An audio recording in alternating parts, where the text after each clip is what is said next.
Llamada a México al día a Juan Gerardo Flores Ramírez, él es integrante de la Comisión de Educación del Senado, precisamente para hablar sobre la reforma a la Ley General de Educación, una importantísima, un importante acuerdo, un importante hecho que forma parte de esta aplicación del contexto del nuevo modelo educativo. Senador, gracias por estar con nosotros, muy buenos días. Muy buenos días, Omar, un saludo a ti y a Pati. ¿Cuáles fueron las principales, la columna vertebral de la firma del día de ayer en Palacio Nacional? Yo te diría que la columna vertebral de la reforma a la Ley General de Educación promulgada el día de ayer tiene que ver de manera sustantiva con una cuestión que era notoria en nuestro país, que es la dificultad para poder hacer revalidación o reconocimiento de estudios, tanto a niños o jóvenes que vengan del exterior, como incluso a mexicanos de distintas regiones que se trasladan por motivos familiares o incluso de necesidad de migración interna a otras regiones del país. El marco normativo vigente hasta el día de ayer, pues en muchas ocasiones hacía prácticamente imposible o muy difícil que estos niños o jóvenes pudieran incorporarse a nuevas opciones educativas, dada la complejidad y la cantidad de documentos que se les requería para que se les pudiera hacer el reconocimiento de sus estudios previos. Entonces, eso es lo que se modifica, te diría,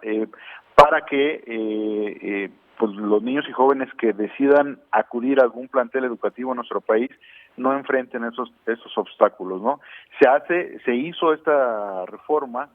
particularmente yo lo destacaría en el contexto de la presión que están viviendo nuestros connacionales en los Estados Unidos, que implica la posibilidad de que tengan que regresar a México por motivos prácticamente de deportación, en algunos casos por motivos voluntarios, pero que al retornar a nuestro país pues se pudieran enfrentar con la situación de que se les complique incorporarse a la vida educativa en nuestro país, simplemente porque sus documentos o no tuvieron tiempo de tramitarlos en Estados Unidos o incluso porque vienen en inglés, situación que también hacía muy complejo que se pudiera hacer de manera oportuna su incorporación a la educación en México. Entonces, en ese contexto se decidió, el presidente de la República decidió remitir al Congreso el 1 de febrero una iniciativa preferente para reformar la Ley General de Educación, pues para poder corregir esas cuestiones y poder hacer más oportuna y expedita la incorporación de los niños y jóvenes a las opciones educativas, cualquiera que ella fuera en nuestro país, desde la educación básica hasta la educación superior. Hola, senador, qué gusto saludarlo aquí en México al día. Senador, se ha insistido mucho en que se tiene la capacidad, digamos, para dar cabida a estos Dreamers, a estos jóvenes connacionales, a estas personas que pudieran ser deportadas aquí a nuestro país. ¿Tienen ustedes, como integrantes de la Comisión de Educación del Senado, alguna estimación del número de estos mexicanos que podrían llegar a nuestro país y que requirieran precisamente adherirse a estos puntos importantes de la reforma en materia educativa? Mira, un número concreto sería muy complicado poderlo citar. Sin embargo, sabemos también vivimos un contexto en el pasado de millones de mexicanos que sufrieron la deportación por parte de las autoridades migratorias de los Estados Unidos, particularmente en el contexto del gobierno del presidente Obama, quien deportó durante su administración a más de 3 millones de mexicanos. Sí hubo un número importante de mexicanos que acudieron a buscar la manera de incorporarse nuevamente a los estudios en México, situación que de hecho quedó reconocida de alguna forma en una modificación a un acuerdo secretarial, que es el acuerdo 286 de la Secretaría de Educación Pública, por el cual se simplificaban los trámites de revalidación de estudios. Sin embargo, al ser un acuerdo secretarial, pues estaba sujeto a la posibilidad de que la propia Secretaría lo modificara más adelante, y por razones de certeza jurídica, tanto para los muchachos como para las propias autoridades, se consideraba conveniente que estas cuestiones deberían quedar reflejadas en la ley.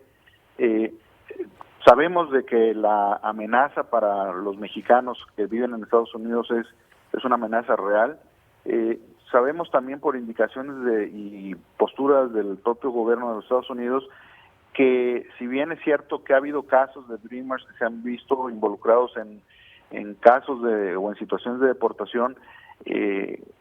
hay una presión importante por parte de legisladores federales de los Estados Unidos, de grupos sociales, y hay un reconocimiento también por parte de las autoridades de la Casa Blanca en que estarían cometiendo un error grave, claro, en caso de pretender deportar a Dreamers, no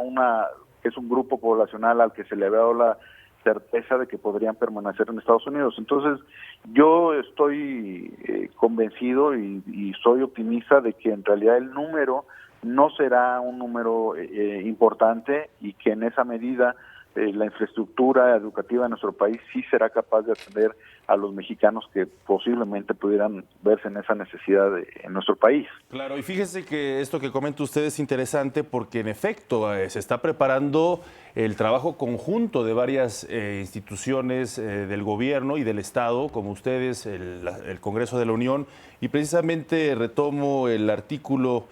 que se publica hoy en el Universal del presidente Enrique Peña Nieto, un artículo que se llama De vuelta a casa, bienvenido a la escuela, y ha dado una cifra que durante 2016 de los casi 220,000 mexicanos repatriados,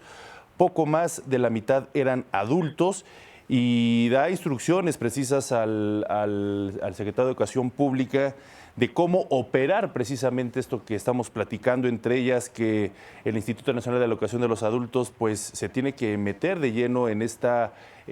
aceptación de adultos para que se integren en la educación, por ejemplo, o también de la Secretaría de Gobernación, que difundirá la oferta educativa con distintos módulos ubicados, que también actualizará el idioma español para aquellos jóvenes que no hablen el idioma, que solo hablen inglés, ¿no? O que también se impulse un programa especial para la capacitación. En fin, una serie de medidas muy concretas de las cuales estamos, ya están delineadas para su aplicación, senador. Sí, es correcto. De hecho, me parece que es muy oportuna esta mención que haces, particularmente porque sí hay una cuestión que hay que destacar, que muchos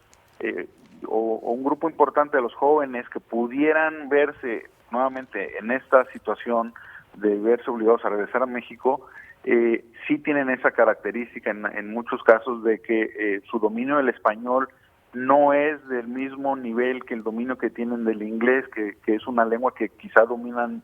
mucho mejor, dada la adaptación que han tenido que tener ellos allá. Entonces, es muy importante que las autoridades educativas, y así lo reconoce, como lo mencionas, el presidente de la República y el propio secretario de Educación, Aurelio Nuño, que esta es una situación que habrá de enfrentarse y sobre la cual evidentemente se tienen que tomar las medidas precautorias, que es el caso repito, de jóvenes cuyo dominio del español sea menor que por ejemplo, el de la lengua inglesa, ¿no? Entonces, yo celebro que haya esta visión de la Secretaría de Educación Pública y que se reflejó en el trabajo legislativo, incluso llevado a cabo para dictaminar esta reforma propuesta por el presidente Peña, porque hubo un trabajo, yo te diría, pocas veces visto, que